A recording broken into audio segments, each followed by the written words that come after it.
with kind of the most resounding victory, right? The Cowboys, what was it, 40-3 or 43-3 or something like that? Yeah, it was 40-3. Just an absolutely ridiculous game. First of all, I had Tony Pollard in fantasy.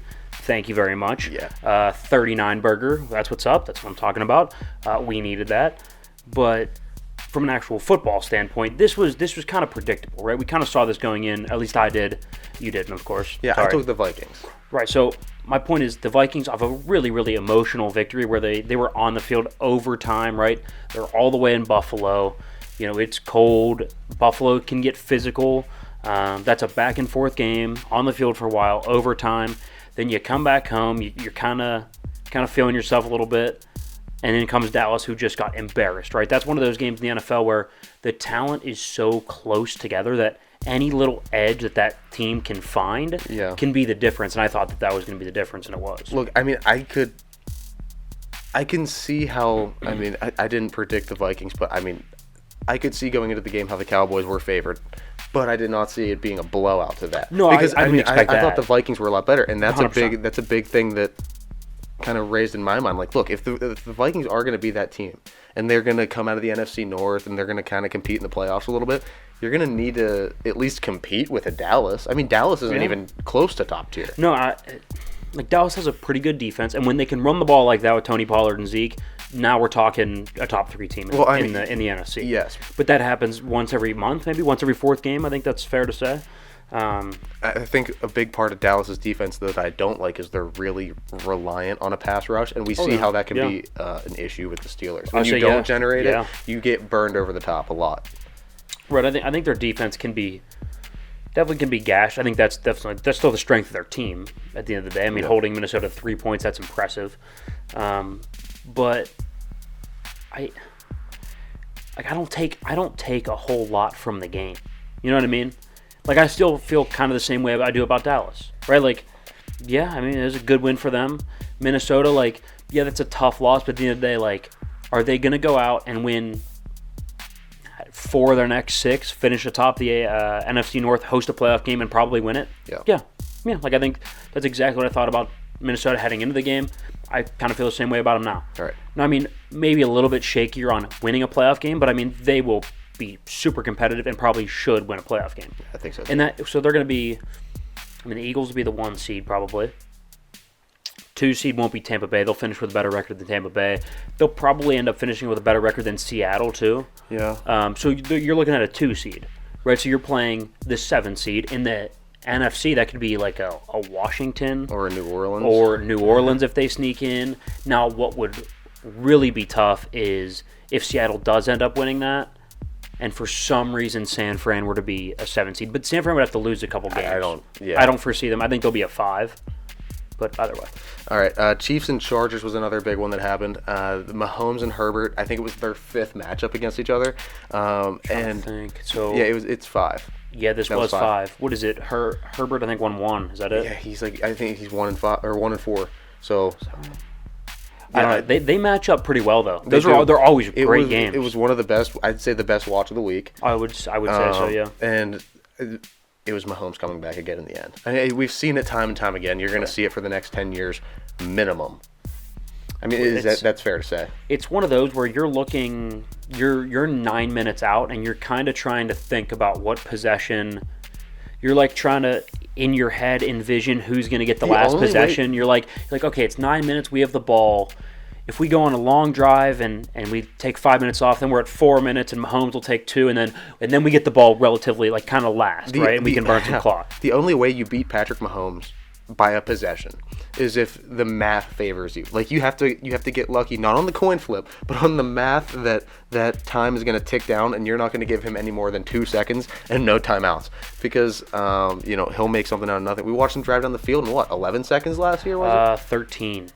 I will say though, to be fair, with Tyreek Hill, and he ran it for like a lot of yards. So yeah, but yeah.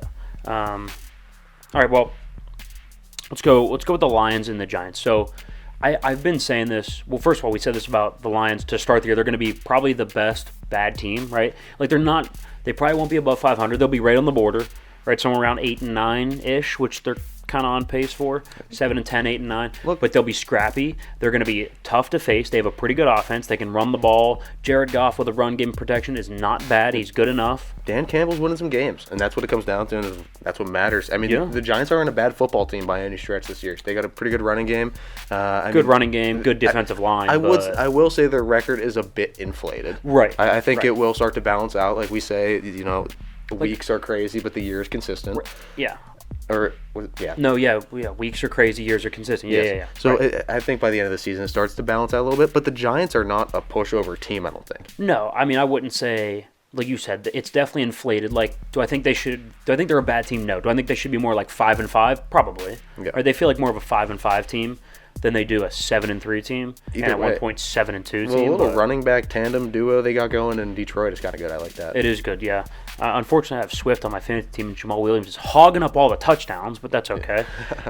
We live to fight another day, but not good fantasy situation, but good team situation. Overall. Good team situation for sure. All right, let's finish off Jets and Pats. So I kind of touched on this with Zach Wilson. I guess I already got on him enough, right? We already kind of ripped him enough. Yeah. We'll keep this to the fact that about the game, right? So first of all, horrific to watch. We were watching Red Zone. I think it popped up once, maybe once or twice. Well, because nobody scored a touchdown until the end. So No. there's nothing. There was no, hey, let's alert you to a red zone. It's like there was only one of them. I think we saw both the field goals to make it 3-3, and that was probably it. That was it. We didn't cut back in. But the last play, the decision to punt the ball inbounds was something that I thought was a little bit different. So you're looking at the other sideline, knowing it's Mac Jones and a bunch of below average receivers, to be nice. Lawn furniture. Sure, lawn furniture, deck chairs, whatever you're going to call them, whatever. Yeah, sure, for sure. And to see that offense on the other side and to not think, hey, even if we only boot this to the 35-yard line, let's get it out of bounds. Right? And make them, in about 22 seconds, drive the length of the field. That would be a better recipe than kicking it directly to them, yes. Directly to them, and then they return it. On a team who, by the way, has had great special teams for 20 years. Like, that's a thing. Yeah. So, I don't know. I mean, I thought it was a bad decision. How about Zach Wilson saying no on the podium, though, afterwards? So, did you hear that question and hear the response? What was the question? So, a reporter, point blank, do you feel that you guys let the defense down? Only scoring 3 points, and they only held them to 3 points. Do you think that you let them down? Zach Wilson goes, no, and then walks off. Dude, that's bad. They scored 3 points. They averaged 2 inches a play in the second half. You sent me that. That was funny. funny. They had 2 total yards in the second half. Yeah. How do you not? Yes, that's point letting blank. your defense yes. down. Your defense held a Bill Belichick team offense to 3 points for the majority of the game until a really bad call. Right, the bad call to kick it in bounds. Right. But I'm just like, what are you saying? Did he just say no? I'm like, point blank, yes, you did. Yeah. Like all day, 100% of the time. 3 points. Like 100. Like you're missing 6-yard outs. You're sailing outs by like 8 yards. Like yes, 100% it is your fault. Like yeah, if I came on here and I just sucked for like an hour and a half, and you looked at me and were like, dude, I'd be like, no, it's not my fault. You'd be like, no, it kind of is, a little bit, guy. Like no, it is, yeah. It didn't make any sense to me. Take responsibility for things. Have some pride. Be like, yeah, me, but I'll get better, right? Eli Manning it, Right. Eli Manning it. We'll finish the segment on that. Wise words. Eli Manning it. Yeah. Or not the segment, I guess, just this little discussion here because we got to get into our rankings, our top 10. We'll do a couple of honorable mentions too, but let's go ahead and start with our power